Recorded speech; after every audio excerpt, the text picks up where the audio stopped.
Hello there, good morning and welcome to this, the WP Builds Weekly WordPress News. This is number 105. It covers the WordPress news for the week commencing the 9th of March 2020 and it was published on Monday the 16th of March 2020. My name's Nathan Wrigley, and a few quick things before we begin. Please head over to the WPBuilds.com website. There you will find all of the things that we do. It's 99.9% related to WordPress, so if you're into WordPress, well, go check it out. There's a couple of particular pages though. WPBuilds.com/subscribe. Over there you're going to find a ton of ways to keep in touch with what we do. So for example, a couple of newsletters, one of which tells you when we produce new content like this, the news on a Monday, and the podcast which comes out on a Thursday. There's another list as well though which will alert you every time we find a WordPress deal on the internet, and they come thick and fast. Also, there's ways to subscribe to us on your favourite podcast player, and perhaps you wouldn't mind joining one of the ways that we push out our content. So for example, our Facebook group, a place of over 2,400 WordPressers. It's very friendly, and there's our YouTube channel and a whole bunch of other things as well. So go check that out, wpbuilds.com/subscribe. I'd also recommend wpbuilds.com/deals. I keep saying it's a bit like Black Friday, but every day of the week. It's a page full of filterable, searchable deals. You can get 10, 15, 20, 25 and up % off a ton of WordPress products, plugins, themes and the like. So yeah, check that out, wpbuilds.com/deals. And lastly, wpbuilds.com/advertise. If you have a product or service that you would like to put in front of a WordPress specific audience, well, podcast seems like a good place to do it because the audience is so aligned to WordPress. Anyway, a company that have done it is Kinsta. Are you tired of unreliable or slow hosting? If so, check out Kinsta, who takes managed WordPress hosting to the next level. Powered by the Google Cloud Platform, all their plans include PHP 7, SSH and 24/7 expert support.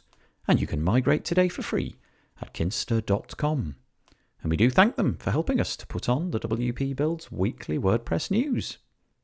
One quick one just before we start the news. Head over to wpbuilds.com/UI. This week we are doing our monthly UI UX session. I'll be joined with Peach Neri and we'll go live. If you would like to submit your website so that she can take a look at it from a UI UX point of view and drop bombs of intelligent advice on you, then go to that page and you'll be able to fill out the form. And you never know, you might be on this week, or it might be put into a queue for the next time we do it, probably in April.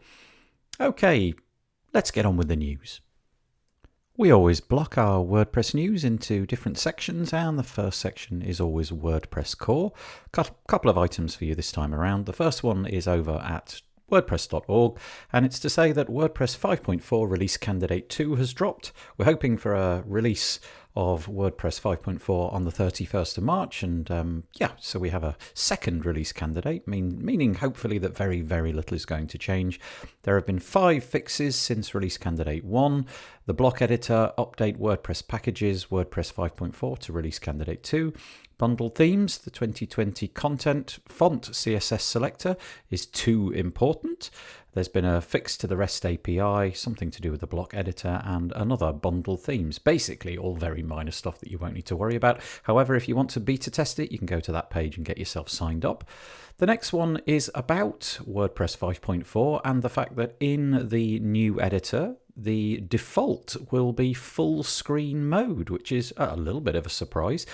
In this piece on WordPress Tavern, Justin Tadlock writes that this was kind of slipped in at the last minute. In other words, it was slipped in a couple of hours before the release candidate was released. And this was all very confusing because normally we have to go through a long process of getting it accepted. And it all resides on the shoulders of Matt Mullenweg. He says, "This one is on me as the release lead. I've been meaning to get this in for a while, but it got lost in the shuffle. I'm very comfortable with the decision to have full screen by default, given the user testing we've seen and other qualitative feedback." And so basically, from now on, if you open up a new WordPress block editor screen, there are a few caveats to this. So, for example, if you've been using non-full screen mode, I think it will still revert to that, but there are a few instances. So, for example, Justin writes, the editor will be in full screen mode the first time a user opens the editor in a new installation on a new device, or whenever WordPress resets a user's preferences. So there are some caveats. Anyway, it's going to go full screen, which is a little bit different. I mean, literally, it just gets rid of the admin menu. There is a little arrow at the top left at the moment, which one might expect would open up the WP admin, the sidebar on the left-hand side, but it doesn't. It takes you to the View Posts section of the website, all posts, as it were, and that seems a little bit strange. Perhaps Justin says they're going to put the WordPress logo in to add that capability.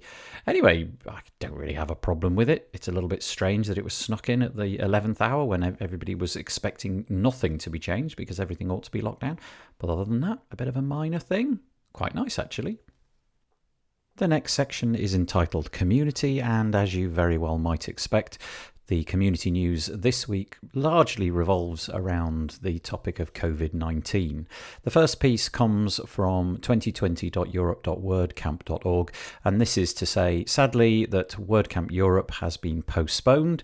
I emphasise the word postponed because it hasn't been cancelled. In fact, the latest news that I've got is that it's going to be happening in Porto, in the same location, the same venue, in 2021. So we'll have to see how that goes. But it has been postponed for now. Obviously, if you were intending to go, you might need to look into getting refunds and so on. The ticket itself will be refunded automatically. They do make the point that if you've used PayPal more than half a year ago, it might take a little time to do that, but nevertheless, it should automatically go straight back into your bank account or whatever means that it is that you paid. They've also written a letter which you can use to prove to people like insurance companies, hotels and airlines and so on that this is in fact a legitimate cancellation and so on.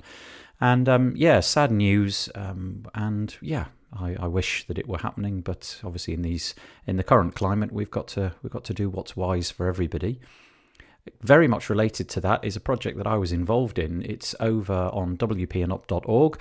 There was the Head2 project, which involved myself and a few others, notably Carol Ollinger, Dan Maybe. We were going to ride on bikes from Berlin to Porto, and we've been getting ourselves fit and healthy in order to do that. Well, for the exact same reasons that the WordCamp itself has been cancelled, this event has also been cancelled. And if you click on the link in the show notes, you can find out what the reasons are for that. And now that we know that it is taking place in the same venue next year, you never know. The same kind of event might well take place next year. We'll just have to see.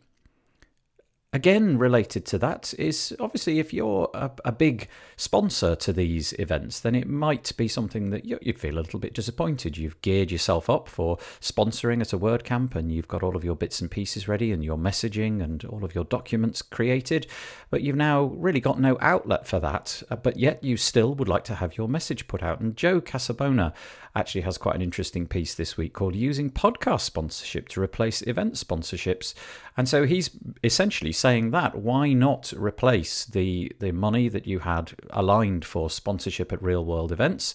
If you can't find a replacement real world event, then what about a podcast sponsorship? He says, on the whole, it's more affordable.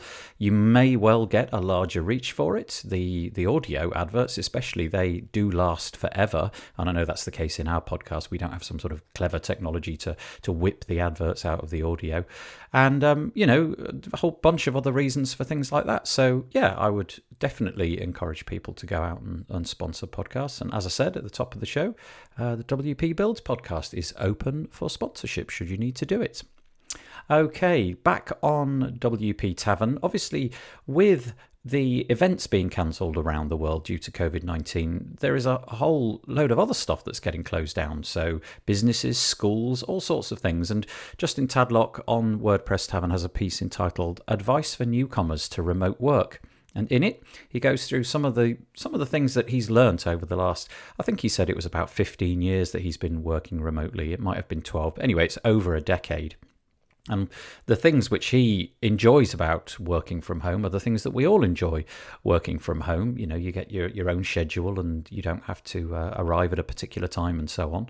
This is nice, but if you're new to freelance working, if you like, or working from home, if you've suddenly been told you have to work from home because your business place is shutting down, well, this piece is good for you. He talks about how you need organization and structure, and also how you need to make sure that you don't kind of lock yourself away and forget about the social side of life and the relationships.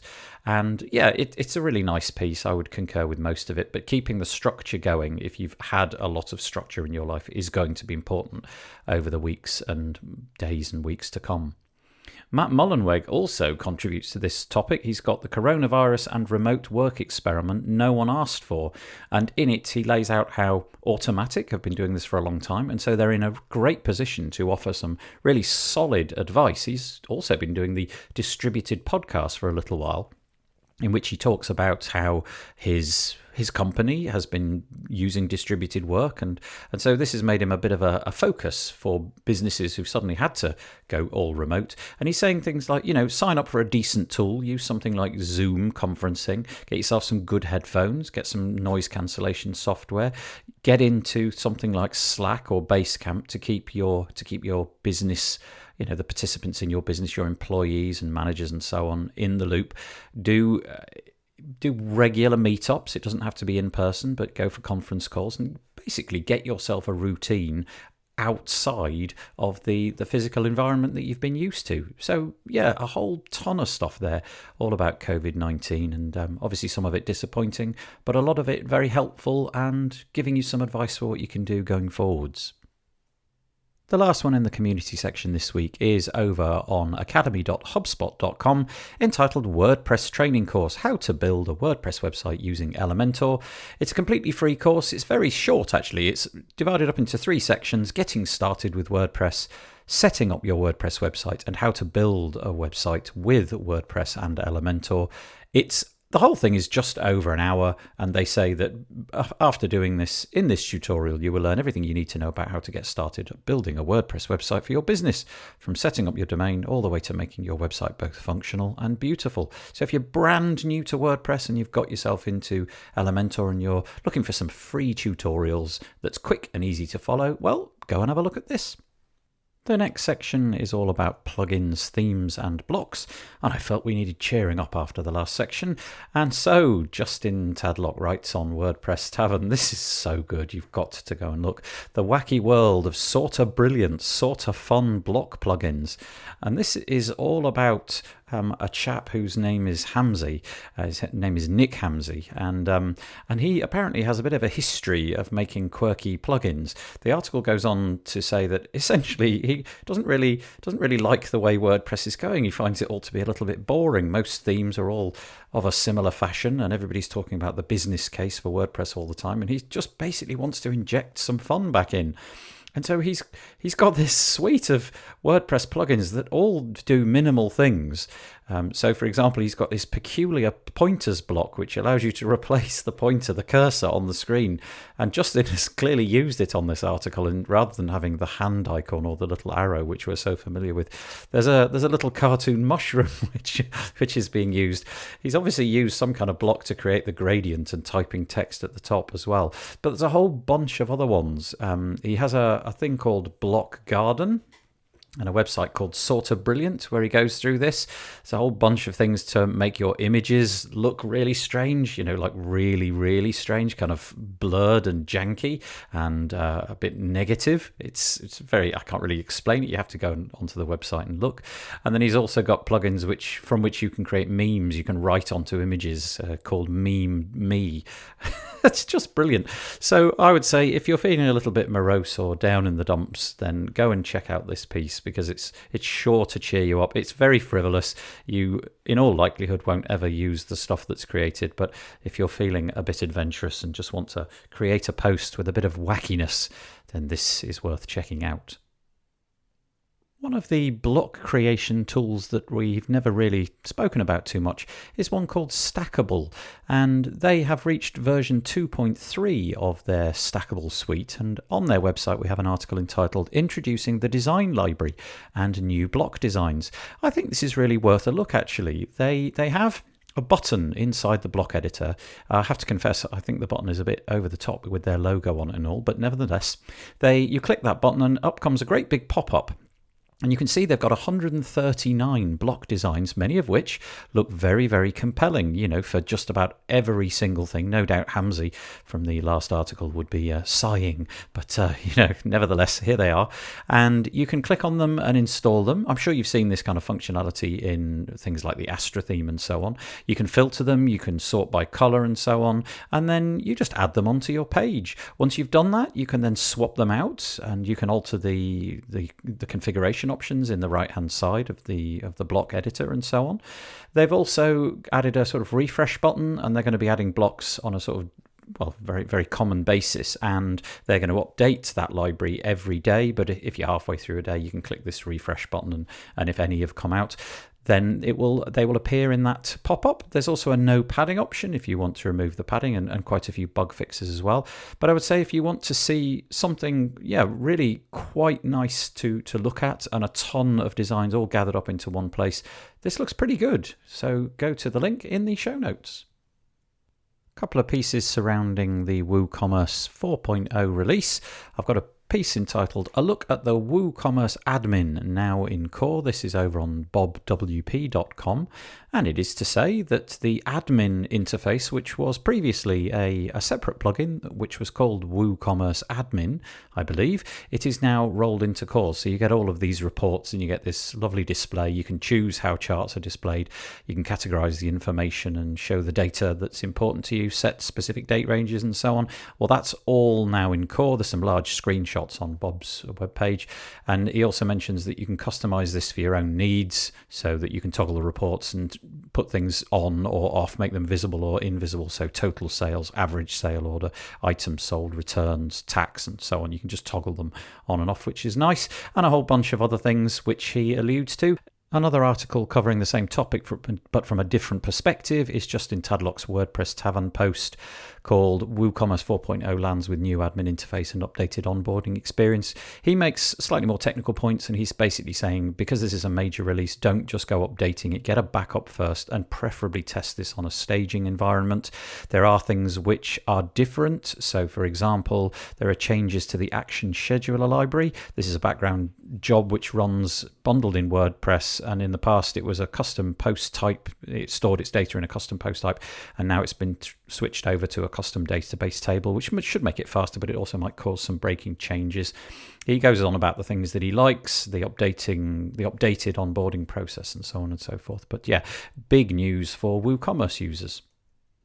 Friend of the podcast, Andre Gagnon, he's been on several times, has a tool called Project Huddle. It's like sticky notes for websites, he describes it, and it's a way of you communicating with your clients, and they can give feedback all about how they think your website build is going. Well, it's had a bit of a new release this week. There's lots of nice features. The piece that he's written is entitled New Release, Website Approvals, and a Gorgeous New Toolbar.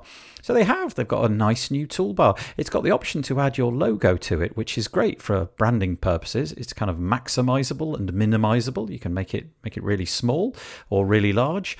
But the key features are that you can actually now do website approvals and get sign-off. So for example, you could sign off a particular part of the page, or you could sign the entire website by clicking a button. You can agree to terms and conditions, and so on and so forth. So that's a really nice feature.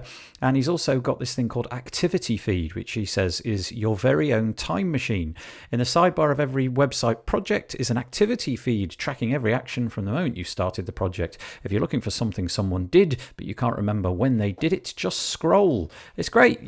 There are attached screenshots. You can filter through to relevant content, and so on.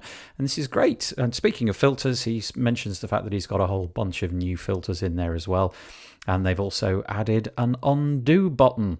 You can hide all the comments with the click of a button. And basically, it's a huge update to this, already fabulous product. So Project Huddle users, well, go check this out. The next one I'm going to touch on very briefly, it's the PublishPress plugin. They have 5 new features added to their PublishPress permissions free. I'll just list them off. Specific editing permissions for content, categories and tags, category and tag permissions, parent page permissions, media permissions, and default visibility. So if you are using that plugin, there's a nice update with some nice new features.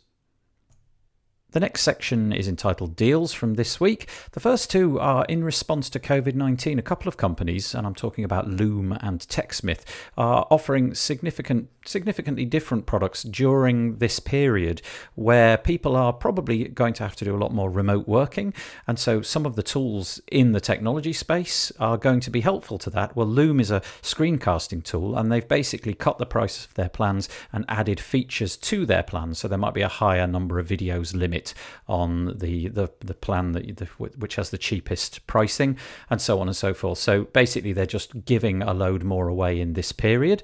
And TechSmith are also offering a lot of free use of their tools. So for example, they have things like Snagit, and they've got a video offering as well, and they're going to be free to use until the 30th of June. So I just think that's fabulous. The other deals are deals that I've mentioned in the past. I've got a link to the WP Builds deals page, as well as a link there so that you can sign up for deals, so that when I hear about them, I will alert you as soon as I hear about them. But also I've got deals over on AppSumo for Mailpoet, Wishlist Member, WP Data Tables, Happy Forms, and WP Foamify, which I think is unchanged since last week.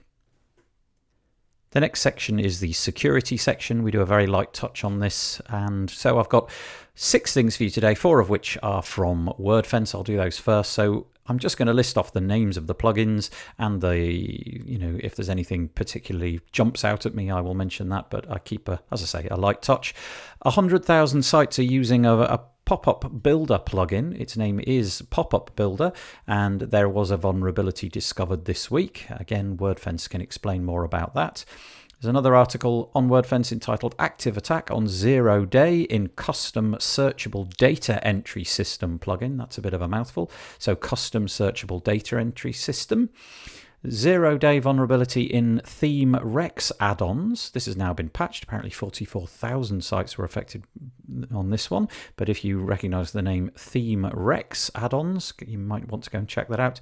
And Import-Export WordPress Users plugin. Over 30,000 installs. There was a vulnerability patched on March the 11th. So again, go check all of those out. I've got 2 articles which sum up lots of the things that have happened in the last period. The first one is at WebArcs. It's one of these scrolling articles where you can just go through, look at the names of the plugins, look at the thumbnails of their, the sort of like the icons, the logos for those plugins. So for example, there's some of the ones that we've just mentioned, but there's others. XML file export and import for stamps.com and WooCommerce is mentioned. And so, yeah, I've got that on WebArcs and on iThemes. Just scroll through those quickly and see if any of those plugins shout out at you. And if they are shouting out at you, maybe go and get them updated ASAP. The totally self-promotional WP Builds bit.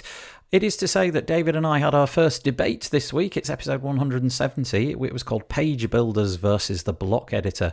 And in it, we pit ourselves. David was in the red corner for Page Builders, and I was in the blue corner, standing up for Gutenberg. And we have our little chat about that. It was quite a nice new format. Normally, we spend our time agreeing with each other. In this case, we decided to deliberately disagree. I think we'll do a few of these because it's quite fun. But yeah, Page Builders versus the Block Editor, aka Gutenberg. It was nice. And also, just a quick reminder, Peach and Eri and I are doing our website UI UX on the 18th of March at 2 p.m. UK time. Go to wpbuilds.com/UI if you'd like to submit your site, but please set it in your calendar and join us live, and you can comment on everything that we say. Jobs is the next section. I've just got one for you this week, and to see it, you'll have to be a member of the WP Builds Facebook group because Stuart Brameld has posted a job. He said, "Hope it's okay to post this. I'm looking for a freelance web designer that knows Beaver Builder or Themer, I should say, and has experience working on large corporate enterprise sites." He says the pay is approximately £400 a day. You need to be based in the UK. And it goes on. There's all sorts of other things that he describes, but you can reach out to him in our Facebook group, but you will have to join in order to become to see that particular job. But yeah, Beaver Builder, Themer developers, there's a job if you are based in the UK. That's all the WordPress news I've got for you this week, but stick around because we always have a little bit of non-WordPress but useful anyway right at the end. A couple of pieces, and this one is really another coronavirus but from a completely different point of view. It's about how ISPs, now this piece I should say is on TechCrunch, and it's very much an America-centric thing. Obviously the ISPs and the carriers for your mobile phones and so on are going to be different. There'll be different laws and so on, but it seems that in the United States you have kind of data caps where you pay for a certain amount of data. Maybe that's on a mobile plan, or maybe even coming into your landline, your broadband at home. And during this period, with people working at home, there's going to be a huge spike in the amount of data that crosses over the wires. And the article, it's really interestingly written. I like the way they wrote it. It says, the first is that a company that sends a subscriber a $150 overage fee because they had to work from home for a month and ran over their data cap is going to be radioactive.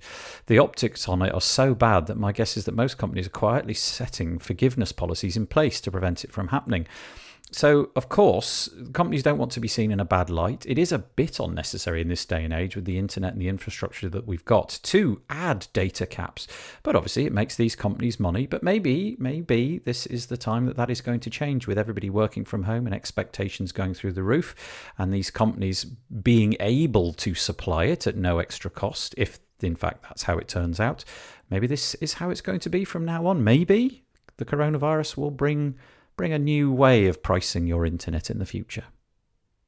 The last piece I've got for you today is over on The Verge, and it's entitled How Social Networks Can Do Good While We're All Trapped Indoors. And it's exactly that. It is basically saying, if you are going to be working from home and you're going to be stuck inside your home for a lengthy period of time, what about thinking about getting yourself set up with some setup so that you can have a kind of social life, get the ball rolling, get your co-workers or people in your family or your friends, get them involved in Zoom calls, start to use Facebook as a platform to share video conferencing and so on and so forth. You never know, it might be something that once you get the ball rolling, you rather enjoy. And so there are a few suggestions on this website about how you can do it and what software you can use in order to do it. Right, that's it for this week. I hope that you enjoyed it and that you found it useful. Please, if you did find it useful, put a little comment somewhere, maybe on the post itself on the wpbuilds.com website, or you could add a comment on a Facebook post that we put out to do with this particular piece. Anything you like, send me an email if you like, I don't mind, but it's really nice. One thing which really does help is if you can give us an iTunes review. I know it's not called iTunes anymore. Apple Podcasts or a Google Podcast or a Spotify review, something like that would go down really well. I really appreciate that. The WP Builds podcast was brought to you today by Kinsta. Kinsta takes managed WordPress hosting to the next level. Powered by the Google Cloud Platform, your site is secured like Fort Knox and runs on speed-obsessive architecture. You get access to the latest software and developer tools such as PHP 7, SSH and staging environments. And the best part? Their expert team of WordPress engineers are available 24/7 if you need help. And you can migrate today for free at kinsta.com.